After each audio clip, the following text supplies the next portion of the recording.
Buenas alumnos, en esta clase vamos a tratar el tema de los enunciados cuantificados, el tema previo a empezar con las demostraciones, el tema de las demostraciones. ¿Por qué es necesario realmente ese tema? ¿No? Porque el estudio de los cuantificadores está presente en todas las matemáticas, literalmente está presente en todas las matemáticas y bueno, por eso es importante como tal. Quisiera pues mencionar, digamos, ¿no? Es que antes estábamos trabajando con lógica proposicional, ¿no? Esta es lógica del predicado, que es similar, pero bueno, quiero leer aquí la definición, que es un lenguaje formal en que las proporciones se expresan en términos de predicados, variables y cuantificadores. Es diferente a la lógica proposicional porque carece de cuantificadores, ¿no? O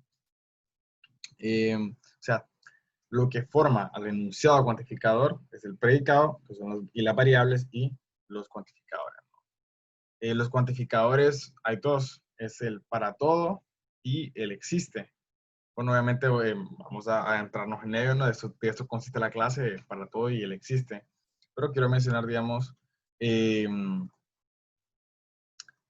cuál es la necesidad de estudiar esta parte de los cuantificadores eh, universales, existenciales, como digan. Bueno, en matemáticas, bueno, los matemáticos, los estudiantes, tratamos de generalizar propiedades, generalizar cosas, ¿no? Como tal, ¿no? Generalizar conceptos, conjuntos, eh, eh, tales que se cumplan con una gran cantidad de posibilidades o de casos, ¿no? Porque, un ejemplo, ¿no? Que se me viene a la mente, podría decir, ¿no? Que si yo quiero probar que una función es prima integral, por ejemplo, de nada me sirve probarlo, que probarlo para cinco elementos, ¿no? Para cinco números. No me sirve de nada. Entonces, la idea siempre es tratar de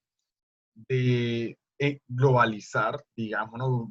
Globalizar la propiedad para el mayor número de casos, número, para que la redundancia posible. Entonces, de esa manera es que se utiliza el para todo, ¿no? El para todo porque engloba, digamos, las propiedades como tal, ¿no? Y el existe, que es se le llama cuantificador bueno, existencial, se ocupa más que todo en la parte de existencia y unicidad, ¿no? Que es otra parte vital de las matemáticas, que es, bueno, que se prueba que solamente se cumple esa propiedad para un elemento, ¿no? Para un elemento, ¿no? Existe solamente uno, ¿no? ¿Verdad? Como tal. Por ejemplo, ¿no? Existe un número primo, para que P más 8 es un número primo. Un ejemplo, ¿no? Que me da a la mente.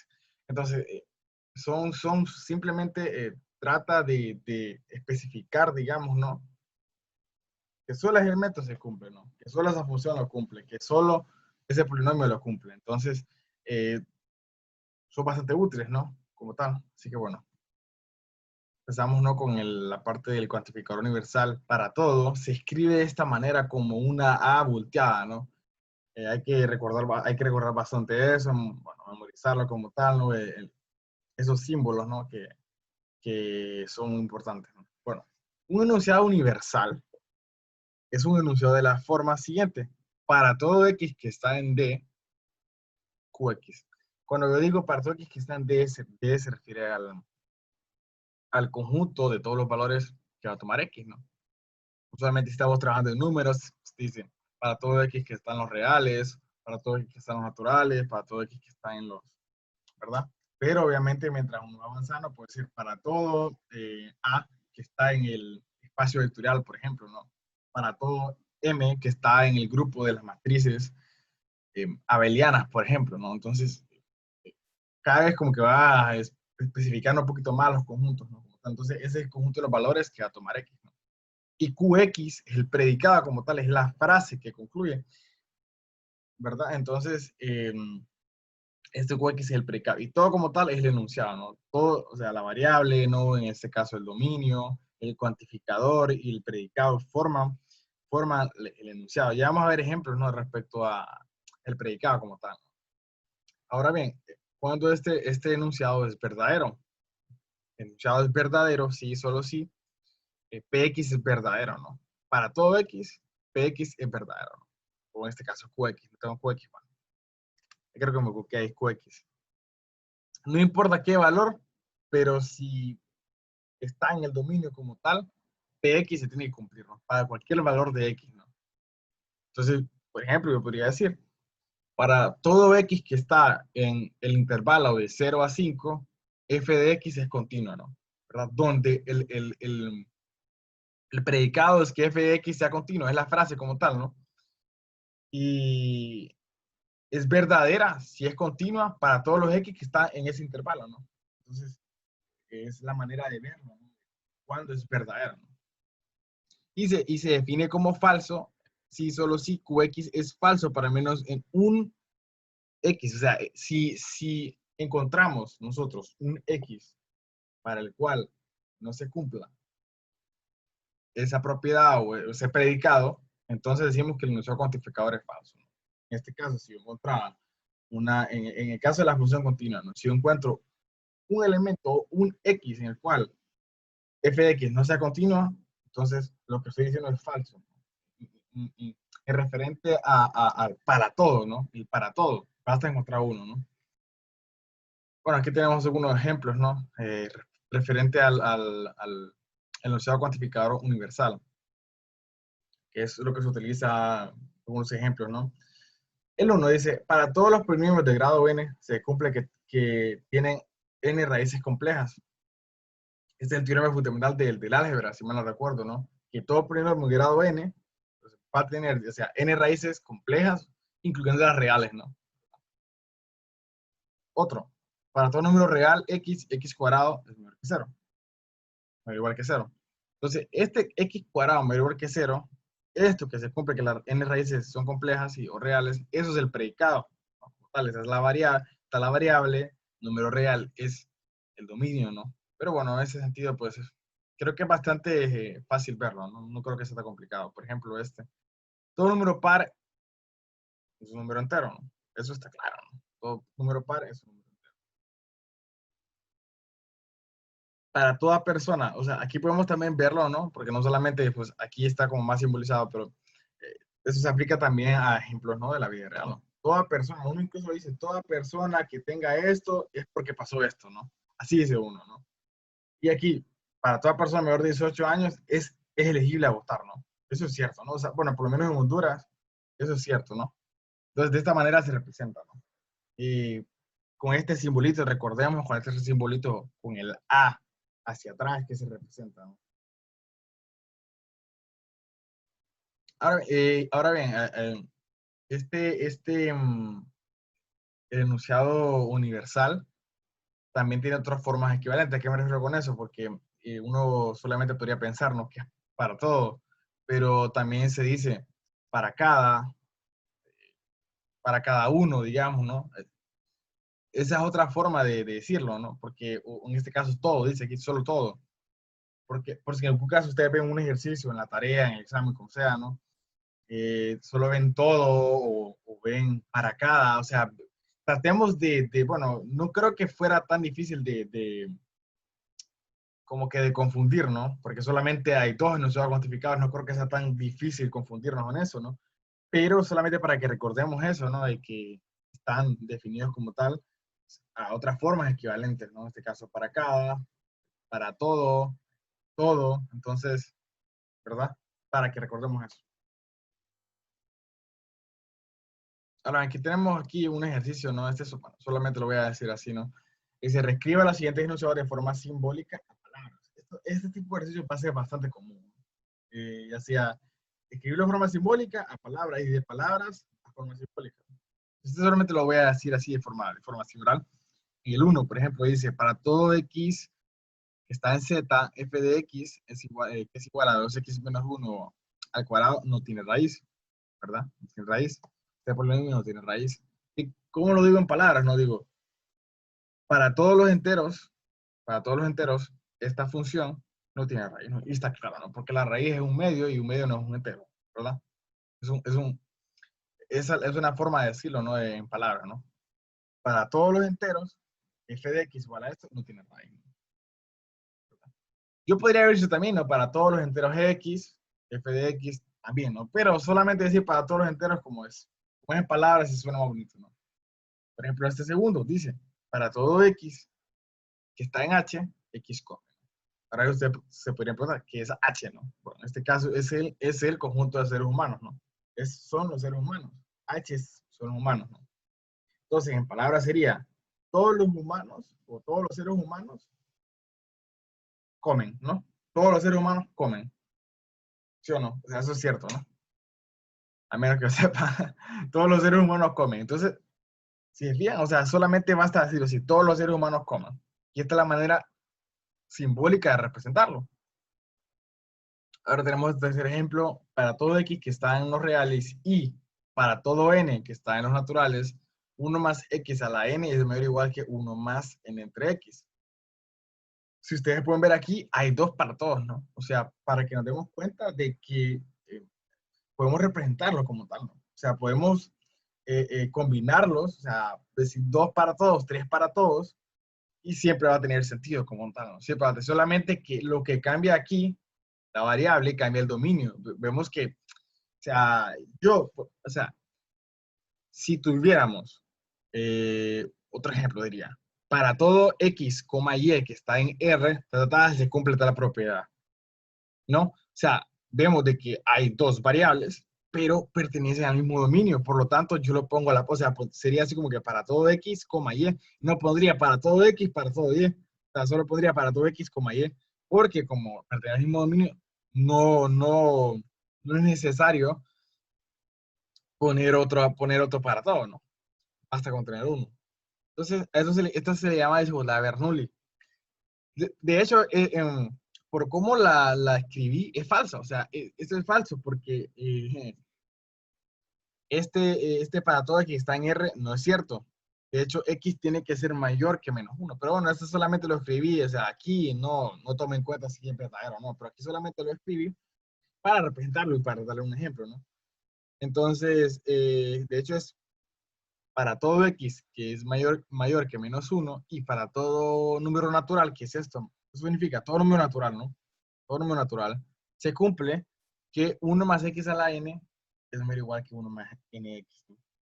Eso se prueba mediante inducción matemática. De hecho, bueno, vamos a tratar de probarla cuando, si es en esta o en la siguiente clase, dentro de esta o en la de 2 clases, vamos a tratar de probar este resultado. Se le llama desigualdad de Bernoulli, desigualdad de Bernoulli. Así que bueno, solamente era para aclararnos que así, para todo el que está en R es falso. ¿Y cómo lo comprobamos que es falso? Bueno, me doy un real, por ejemplo, me puedo dar -5, y un n, pues bueno, esto no importa, no puedo darme un n es 1, digamos, ¿no?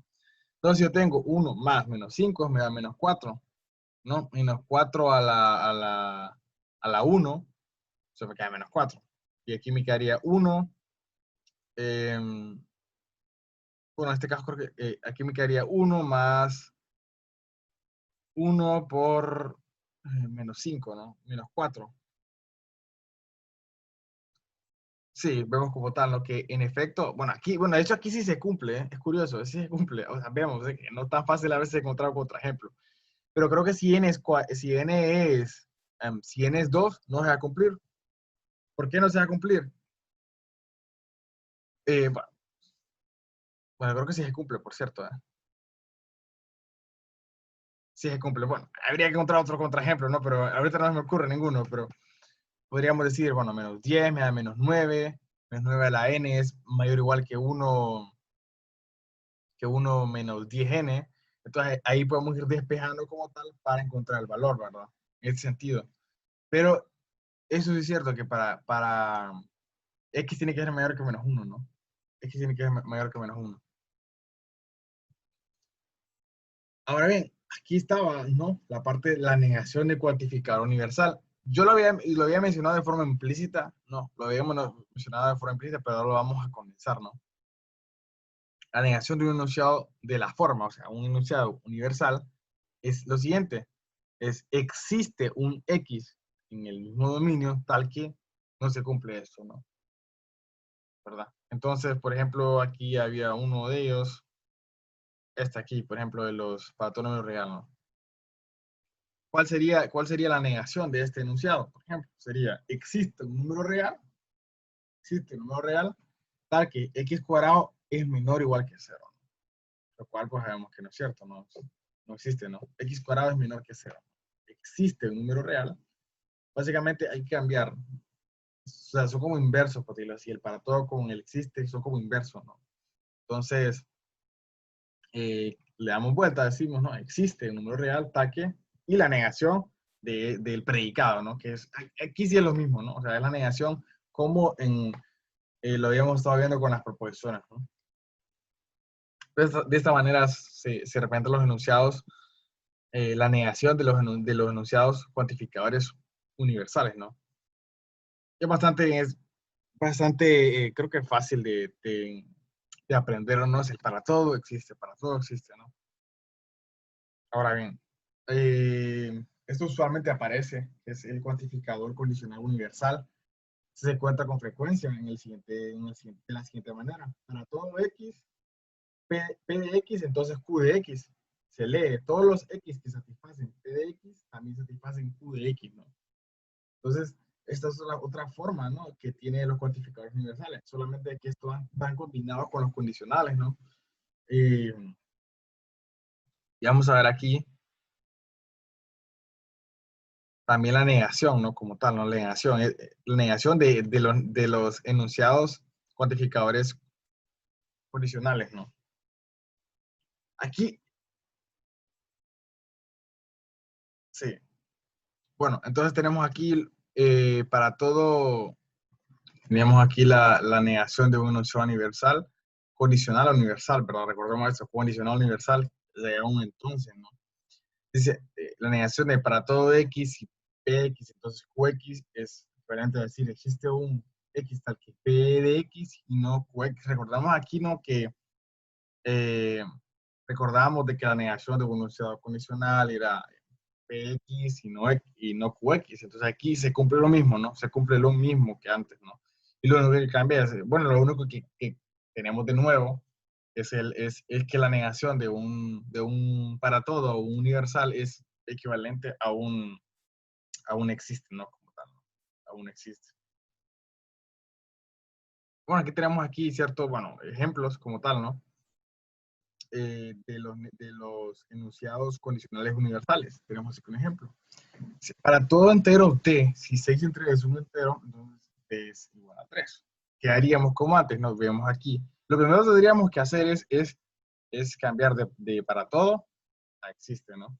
Y aquí ponen tal que. O sea, es como que si pasa esto, tal que lo otro, ¿no? Existe entero, tal que 6 de 3 es un entero y d es distinto de 3. Nos recordemos que la negación de que d sea igual a 3 es que d no sea 3, ¿no? O sea, o que d es distinto de 3. Entonces, aquí como tal, o sea, porque este es un enunciado condicional, ¿no? O sea, si 6 entre 3 es un entero, entonces d es igual a 13. Entonces, lo que ustedes tienen que ver es negar esto, que ya lo saben, ya saben cómo negar ese tipo de enunciados, y negar el para todo. Negar el para todo. Entonces, en ese sentido, pues no hay mucha diferencia. Y veamos aquí el segundo ejemplo, para todo cuadrilátero. Si el cuadrilátero es un cuadrado, entonces sus lados son iguales, ¿no? Aquí suena mejor decir todo cuadrilátero en vez de decir para todo cuadrilátero. Su negación existe un cuadrilátero tal que es un cuadrado y sus lados no son iguales, ¿no? ¿Verdad? O sea, en ese sentido, pues, la negación de que si el cuadrilátero es un cuadrado, entonces sus lados son iguales, entonces sería el cuadrilátero es un cuadrado y sus lados no son iguales. Esa es la negación, que es lo que tenemos aquí, ¿no? Y negamos eso acá, que existe un cuadrilátero, ¿no? Ustedes pueden verlo así por pasos, ¿no? Negamos esto acá primero, el enunciado condicional, y negamos el cuantificador. Como ustedes quieran, si lo quieren ejercer solo, como tal, ¿no? Pero si a ustedes se les piden, les damos un enunciado, ¿no? Ya sea existencial, ya sea cuantificador universal, cuantificador condicional universal, entonces, mira, ¿no?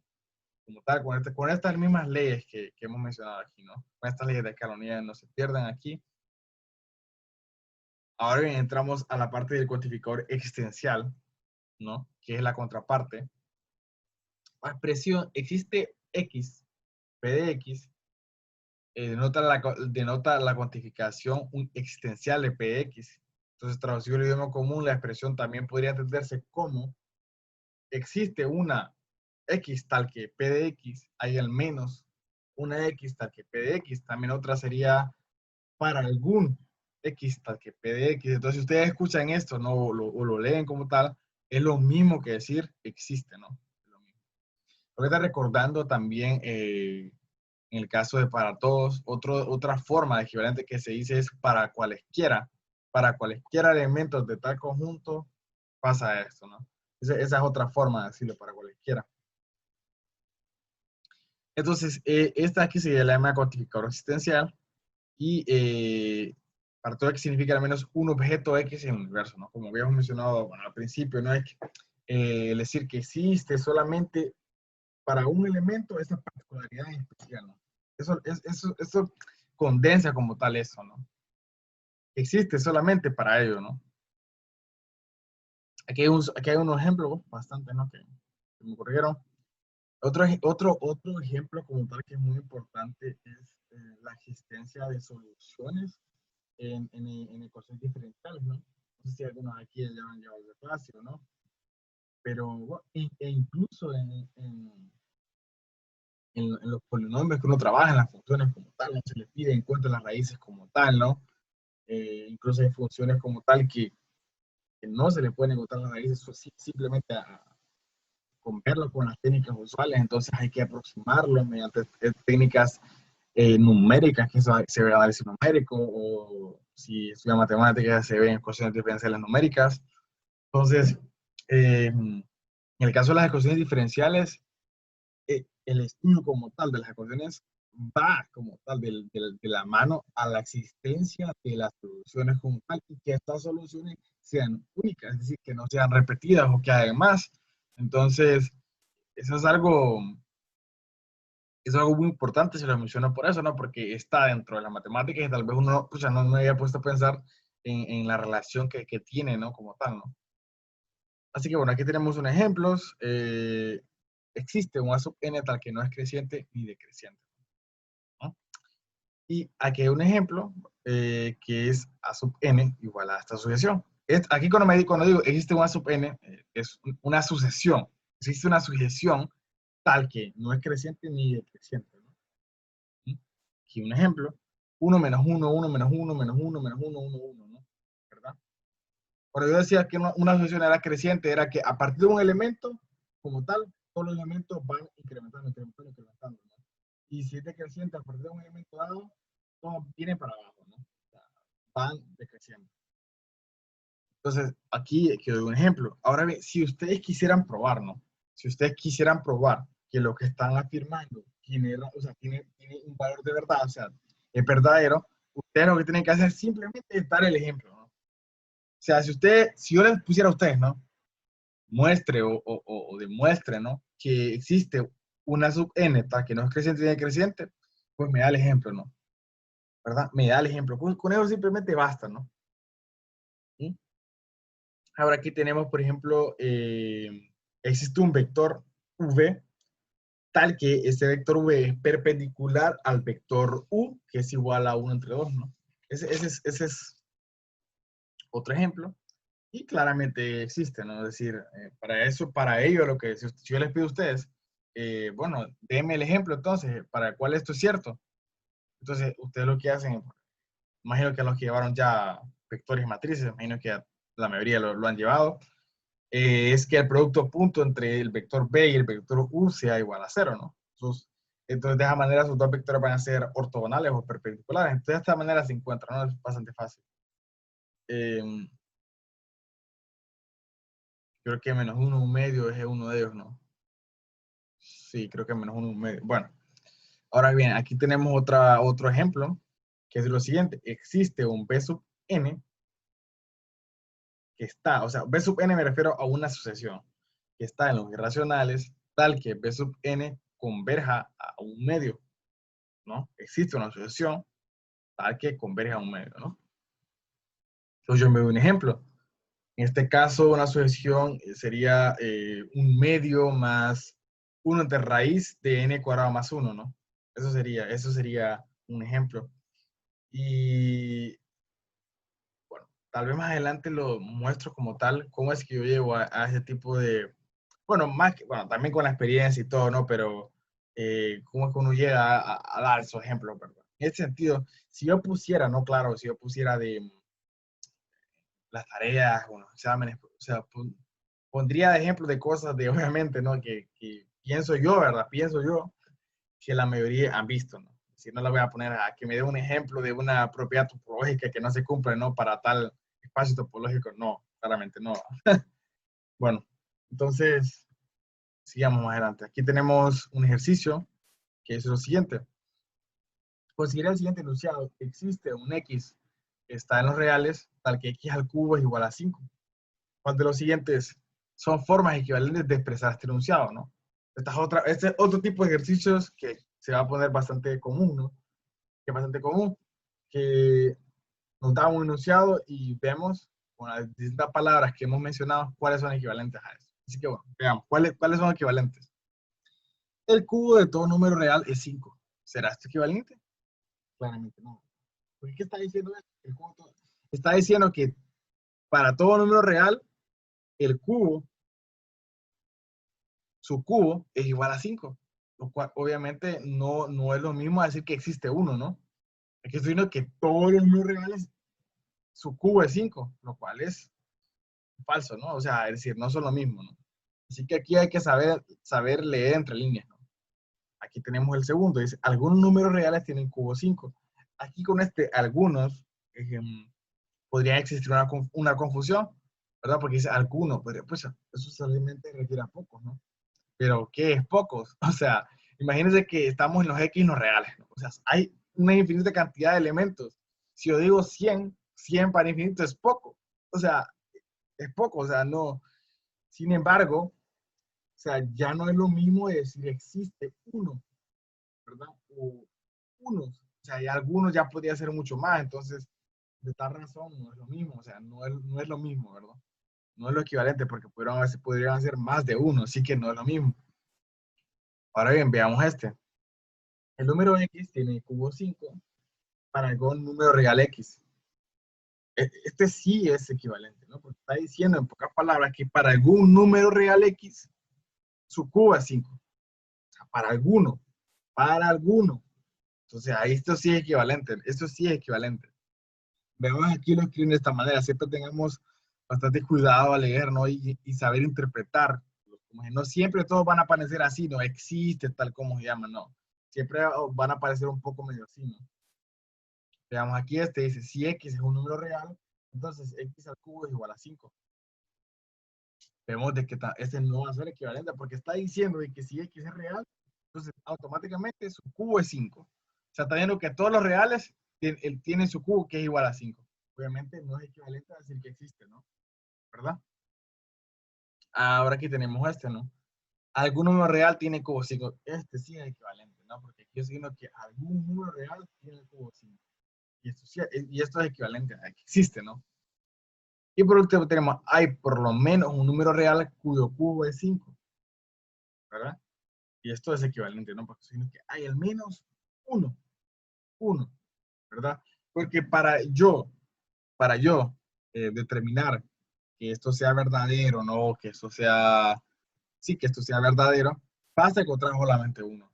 Puede ser que hayan dos, no pueden hacer dos, tres, ¿no? Porque, por ejemplo, estos solamente hay una solución real, sí, solo una solución real para esta ecuación.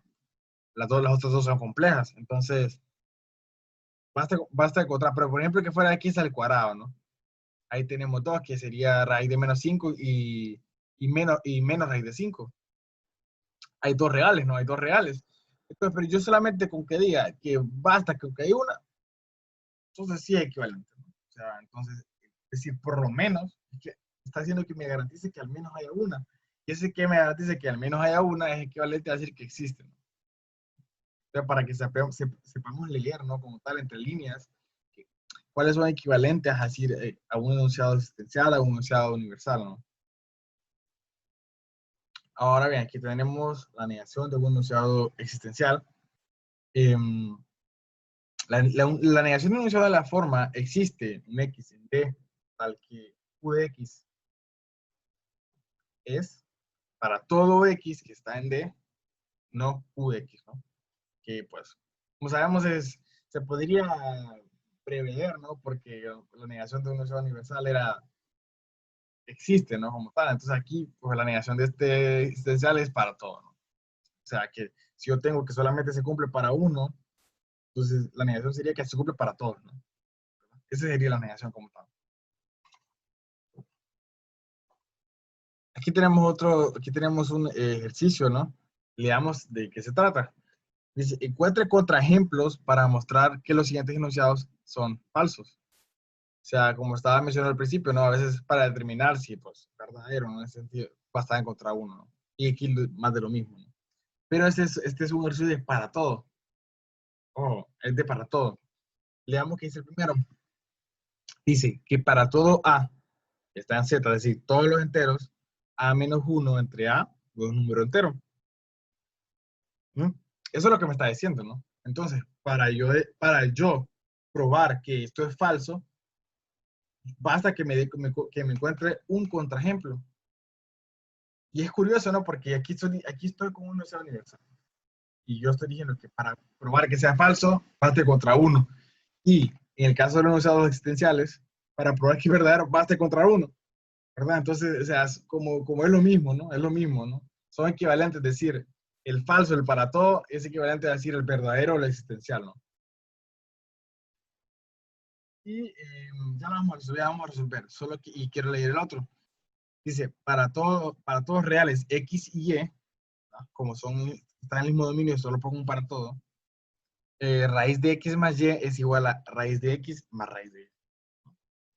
Aquí uno podría decir, ¿no? Decir, si, por ejemplo, A es 1, esto me dará aquí 0 entre 1. Y eso es un número entero. Entonces, ya ahí ya tengo el contraejemplo, ¿no? Para ver que esto es falso. Sin embargo, pues vamos de una manera pues, más tranquila, de paso a paso, para que veamos un poquito cómo es que surge esto, ¿no? Si yo les pido a ustedes, muéstrenme paso a paso cómo ustedes encuentran ese contraejemplo, ¿no? Porque aquí yo, 1, 0 y está. Aquí lo vemos aquí paso a paso, ¿no? Debemos encontrar un número entero de modo que el enunciado 1 sea falso. Lo encontramos diciendo, existe un entero, ¿no? Un entero A, tal que este cociente A menos 1 trae a su entero. Eso es lo que vamos a hacer, ¿no? O sea, ese existe para encontrar ese entero, ¿no? Ahora bien, ¿cómo represento que este A menos 1 entre A sea igual a un entero? O sea, sea un entero. Fácil, decimos que A menos 1 entre A es igual a un K. Un K donde K es un entero. Yo voy a decir de que A, 1 entre A es igual a un entero. Voy a suponer en eso, ¿no? Y ahí voy a ir a encontrarnos como tal, ¿no? Ahora bien, si yo resuelvo la ecuación como tal, ¿no? A menos 1 entre A igual a K, esto es igual a menos 1 entre K. O sea, y bueno, ¿verdad? Restando a ambos lados A más K y sumando a ambos lados 1, encontramos esto acá, ¿no? A por lo menos K es igual a 1, ¿no? O básicamente pues pasamos a restar y a sumar el K y el 1, ¿no? Y encontramos de esta manera. Ahora bien, A por 1 menos K es igual a 1. O sea, eso está factorizado. O sea, básicamente estoy diciendo que A es igual a 1 y 1 menos K es igual a 1. ¿No? Porque estoy diciendo eso, se va a cumplir que A es igual a 1 y 1 menos K va a ser igual a 1, ¿no? Porque todo esto es 1. Así que A es 1 y 1 menos K es 1, así que K es 0. O sea, K es 0. Entonces llegamos a de que A es 1. O sea, de esta manera lo íbamos a probar de una manera formal, ¿no? Es decir, bueno, voy a suponer que existe un entero, ¿no? Existe un entero como tal, y de esta manera voy a ver si encuentro contraejemplos. Si aquí, por ejemplo, me hubiese dado una contradicción, no me hubiese dado que no, bueno, yo concluyo de que mi suposición es falsa, por lo tanto, esto va a ser verdadero, ¿no? Esto va a ser verdadero para todo entero, ¿no?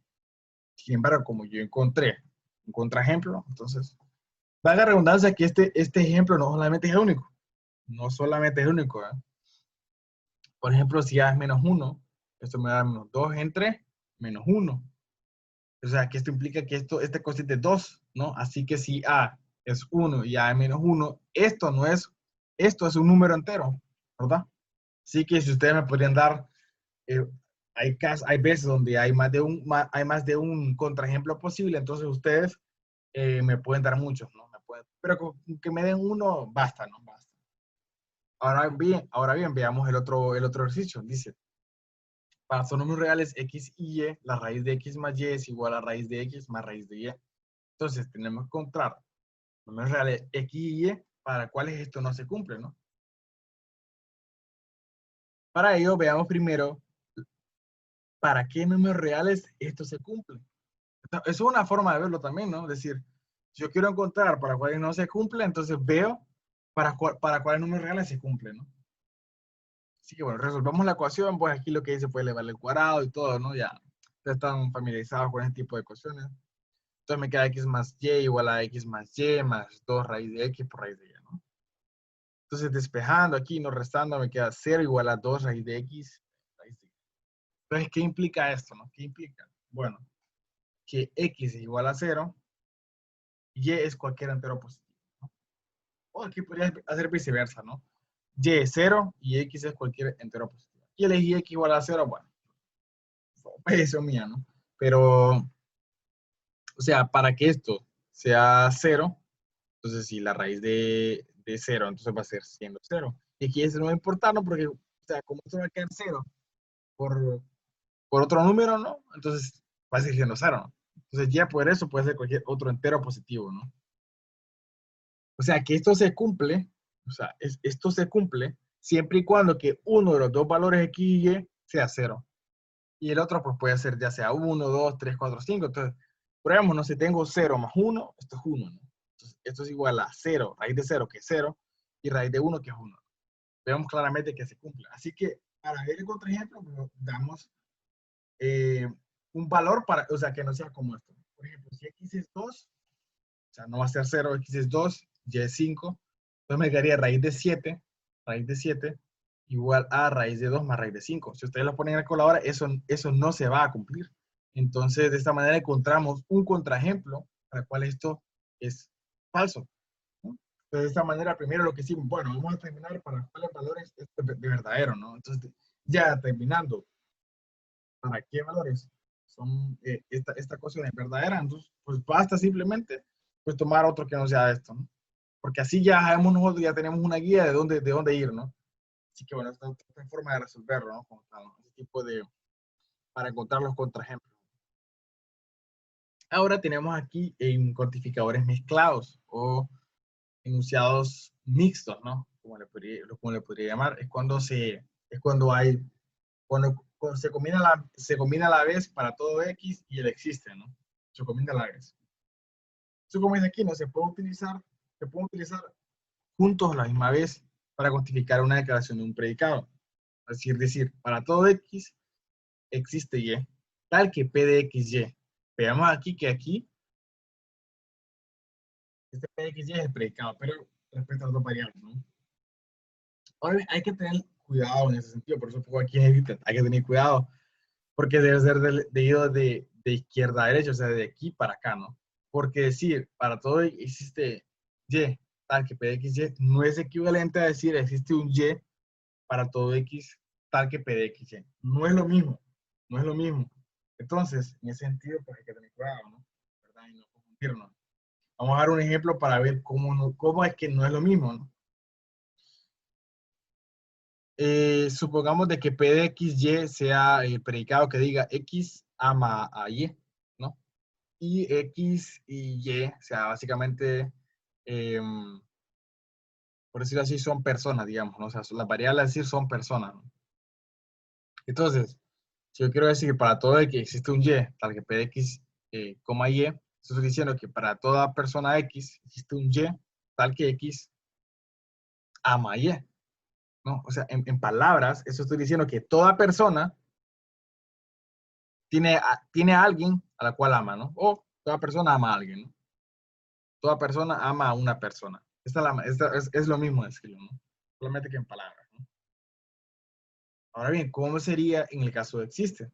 Estaría diciendo yo, existe una persona para todas las personas tal que X ama a esa persona. O sea, estoy diciendo yo que hay alguna persona que es amada por todos, ¿no? O sea, como cambia como tal el existencial. Al principio se vuelve solamente girando en torno a esa persona, ¿no? Así que estoy diciendo que esa persona es amada por dos, lo cual no es lo mismo. Vemos que no es lo mismo, ¿no? No es lo mismo. Así que de esta manera hay que tener cuidado, ¿no? En ese sentido, saber cómo leer los enunciados y seguir un orden, ¿no? Porque el orden es bastante importante. Ahora que quiero dar unos ejemplos de resultados matemáticos que son, bueno, vistos usualmente en las clases de matemáticas avanzadas, donde se trabaja con los enunciados cuantificadores mezclados o mixtos, porque quisiera mostrarles, digamos, a ustedes, ¿no? Cómo es que se enuncian, digamos, ¿no? Este tipo de resultados, definiciones, lemas, teoremas, ¿no? Para que ustedes tengan una probadita de qué se trata. Aquí quiero mencionar el lema de Besut, que es un resultado que se utiliza que es de teoría de números, ¿no? De números, que de hecho teoría de números se pretende también ver en esta clase como tal, ¿no? Lo único que en esta clase pues hay muchos temas, ¿no? De lógica, teoría de conjuntos, demostraciones, ¿no? Incluso grafos, entonces es bastante, ¿no? Entonces teoría de números a veces queda un poco medio así, ¿no? Pero usualmente en otras universidades se da teoría de números, que es básicamente el estudio de los números enteros o los números no negativos. Eh, solamente, entonces este lema se utiliza para ello. También se utiliza en la clase, en clases como estructuras algebraicas. En clases estructuras algebraicas, por ejemplo, recuerdo que se utilizaba para probar que solo había un ideal máximo. Bueno, me refiero a un ideal, estoy diciendo una superestructura asociada a un anillo, digamos, un anillo como tal, un ideal. Entonces, yo estaba diciendo, sí, yo estaba diciendo, entonces, para probar que solamente había un máximo, ¿no? Entonces se cumplía que en ese ideal máximo, la unidad, digamos, la unidad que es uno, estaba dentro de ese ideal, ¿no? Estaba dentro de ese ideal. Así que si yo determinaba que, o sea, por ejemplo, yo supongo que hay otro ideal, ¿verdad? Otro ideal que está, eh, que contiene el ideal máximo, por ejemplo, ¿no? Contiene el ideal máximo, ¿no? Entonces, a partir de ello, ¿qué pasaba? Utilizaba este lema de Besut, ¿no? Como tal, mediante resultados, ¿no? O sea, mediante otro tipo de secuencias lógicas. Y llegaba mediante este lema de Besut a probar de que el uno también estaba dentro de ese ideal. Por lo tanto, de esa manera llegaba yo a probar que ese ideal al que yo supuse que contenía el ideal máximo es el mismo ideal máximo. Eso es una manera clásica de probar la unicidad. La unicidad está asociada a la existencia. Es decir, si yo, usualmente se dice, bueno, voy a suponer de que hay dos, ¿verdad? Y yo llego a de que ese que supuse que había otro es el mismo, ¿no? Entonces es una manera de probarlo, ¿no?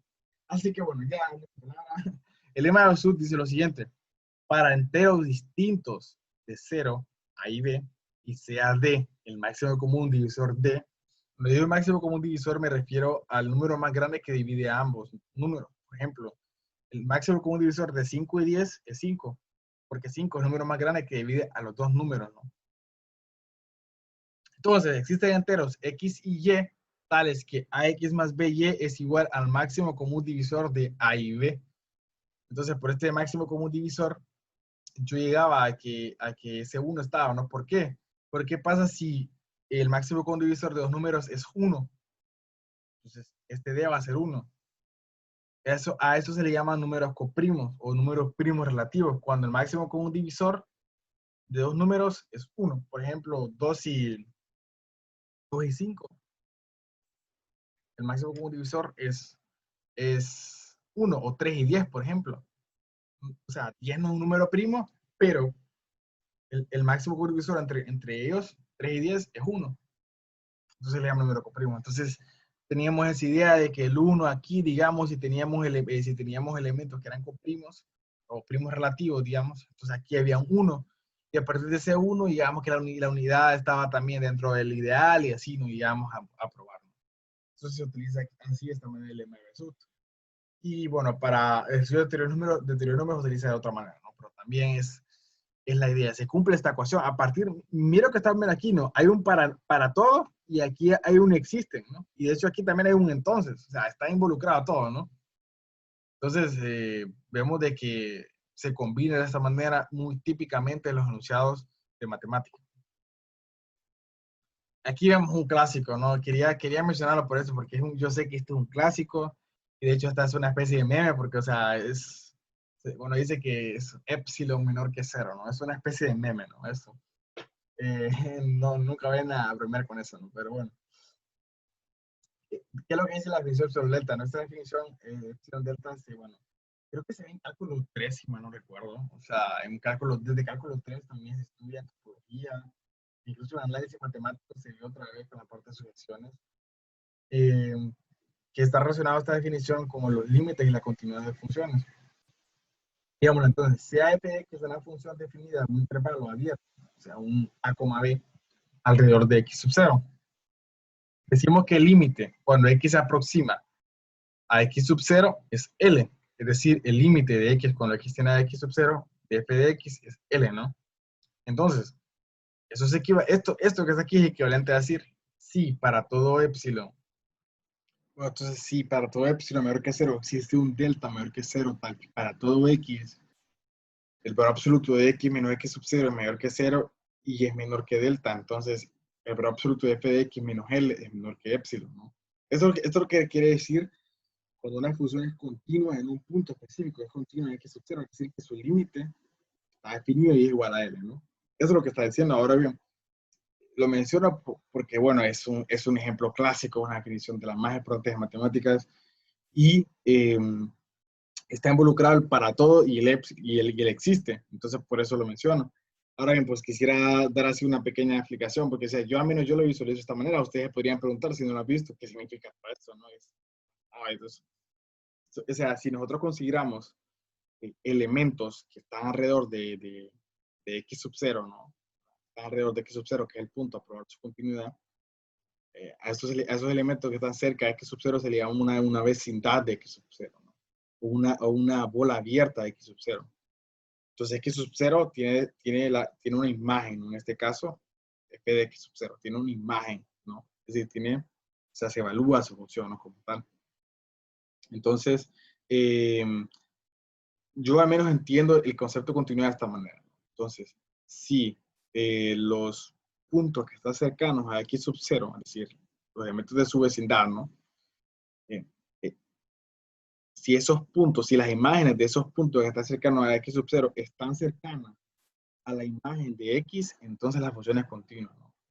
Tal vez más adelante les muestre una interpretación geométrica de eso, ¿no? Es decir, si consiguiéramos los elementos que están cerca de x sub 0 tiene una imagen, ¿no? Entonces, los elementos, la imagen de los x sub 0, de los que están cercanos a x sub 0, está cercana a la imagen de x sub 0. ¿Verdad? Entonces, eso es lo que quiere decir estos elementos como tal aquí. Esto x menos x sub 0 son las vecindades, ¿no? Esos valores absolutos representan los elementos que son menores que este delta. ¿Y por qué se dice ese epsilon y ese delta, no? Estos epsilon y delta son números muy pequeños, o sea, son números 0.01, 10 a la menos 5, o sea, por eso es que se dicen son números muy, muy pequeños, ¿verdad? Así que bueno, es una manera al menos yo como lo interpreto geométricamente, esta definición de continuidad. Y bueno, recalcando, ¿no? La importancia del para todo y el existe, ¿no? Y por último, que tengo un ejemplo, otro ejemplo, ¿no? Que esto se ve en análisis matemático, que es el de supremo de un conjunto. Es muy importante el estudio del supremo de un conjunto. Dice, si A es un subconjunto no vacío de los números reales, se dice que el límite superior U es el supremo de S. Sí, solo si para todo epsilon existe un elemento x sub epsilon que pertenece a S tal que U menos E es menor que x sub epsilon. Vemos otra vez que está el para todo y está el existe, ¿no? Es decir, y ya vemos en diferentes áreas cómo está involucrado. Ya hemos mencionado teoría de números, topología y cálculo, análisis matemático, o sea, en diferentes áreas está siempre presente esto, ¿no? Ahora, ¿qué quiere decir esto, no? Es decir, el supremo, cuando se dice el supremo, se refiere a la cota, a la cota, a la cota superior, digamos. Cuando decimos supremo, se refiere a la mínima cota superior, ¿no? A la mínima cota superior, es decir, al mínimo número que es más grande que todos los elementos de ese conjunto, ¿verdad? A eso se refiere, ¿no? Entonces, ¿qué estoy diciendo de aquí? Cuando digo que para todo epsilon existe un elemento x sub epsilon que está en S tal que U menos epsilon es menor que. O sea, estoy diciendo de que siempre voy a encontrar un número muy pequeño tal que la diferencia de ese número con el supremo va a ser menor que otro número que está dentro de ese. O sea que independientemente de cuán grande sea el U como tal, ¿no? Siempre voy a encontrar un epsilon, o sea, un número muy pequeño tal que su diferencia con ese supremo, siempre hay otro número que es mayor, ¿no? Y esto siempre está relacionado a la parte de la densidad de los reales, ¿no? La densidad de los reales. Y de hecho ese es otro, ahorita que me estoy recordando, este es otro enunciado universal, ¿no? O sea, porque está diciendo que para todo X, Y, se cumple de que, no, pero, perdón, dice, para todo X existe un Y tal que Y es mayor que X. O sea, básicamente estoy diciendo que siempre voy a encontrar un número, si tengo un número real X, siempre voy a encontrar un número que es mayor que ese. Eso es lo que estoy diciendo. Y a partir de eso, uno se prueba este resultado, ¿no? Se prueba este resultado como tal, ¿no? Entonces vemos de que también hay muchos resultados relacionados a este tipo de enunciados como tal, así que para que veamos la importancia que tiene, ¿no? Ahora aquí tenemos un ejercicio que en este sentido, en vez de pasarlo a palabras, lo vamos a pasar de palabras a los enunciados simbólicos, ¿no? Enunciados simbólicos, o sea, a los enunciados cuantificados, ¿no? Leamos, dice, cualquier número elevado a la cuarta potencia no es negativo. Algún número elevado a la tercera potencia es negativo. El seno de un ángulo siempre está entre -1 y 1 y todo espacio vectorial tiene una base, ¿no?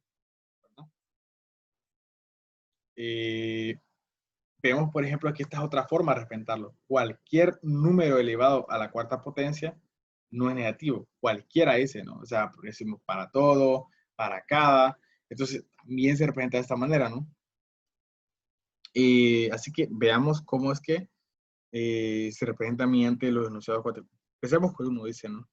Dice, para todo X está en R, X a la 4 es mayor o igual que 0. Si ustedes se fijan, ahí no especificó ningún R, ¿no? Ningún R, o sea, ahí no dijo pero uno tiene que tener un poquito ahí de perspicacia, ¿no? De chispa y decir, bueno, cuando se refiere a cualquier número, o sea, está diciendo, en los números se refieren a los reales, ¿no? O sea, ustedes me podrían poner también los enteros, también, ¿no? Pero con los reales engloban todo eso, sale mejor poner los reales, ¿no? Entonces, para todo X que está en R, X a la 4 es mayor o igual que 0. Es lo que está diciendo esto acá, ¿no? Entonces hay que saber pasar al otro lado, ¿no?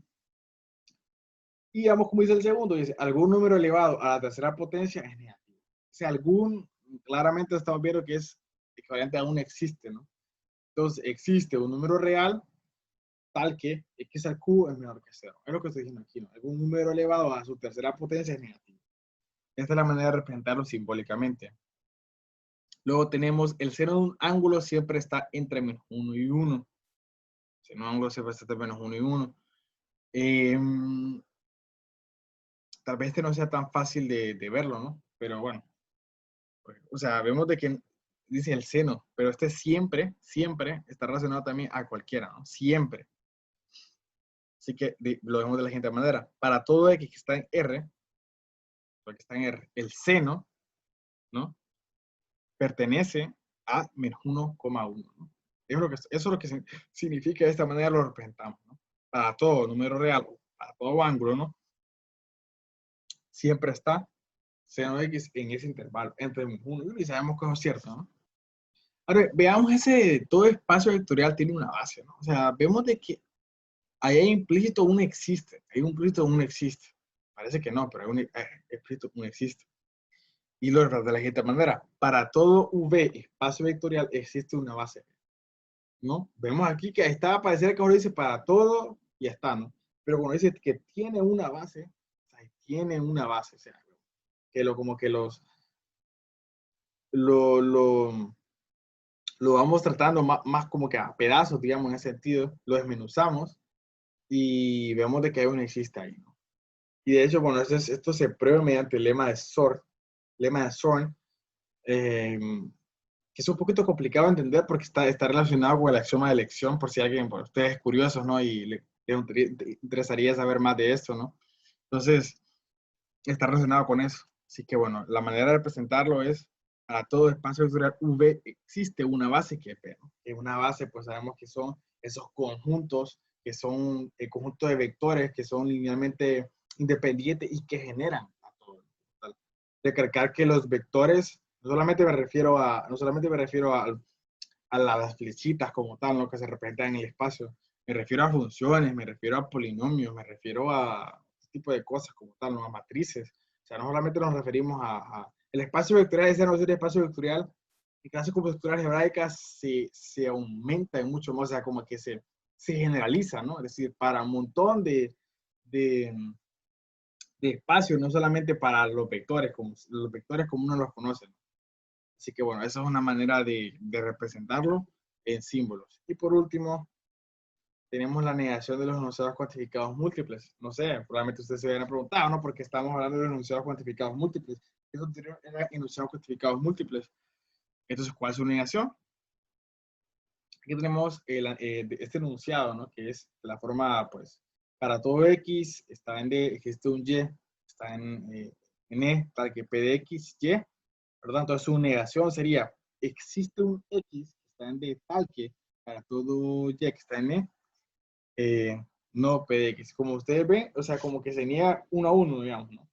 Se niega el para todo, que es el existe. Se niega el existe, que es para todo. Y se niega el predicado, el P de X, y se quería no P de X, ¿no? Y análogamente, en el caso de tener un existencial, al primer lugar, entonces se niega el existencial, nos queda un para todo, se niega el para todo, nos queda un existencial, y se niega el PX, nos queda un nuevo PDX. Así que de esta manera hay que pues tener bien presentes estas reglas, ¿no? Como tal, ¿no? De los enunciados cuantificados mezclados. Así que bueno, por eso terminamos eso, ¿no? Y si hay preguntas respecto a esto, pues ya saben que siempre me pueden escribir al correo, ¿no?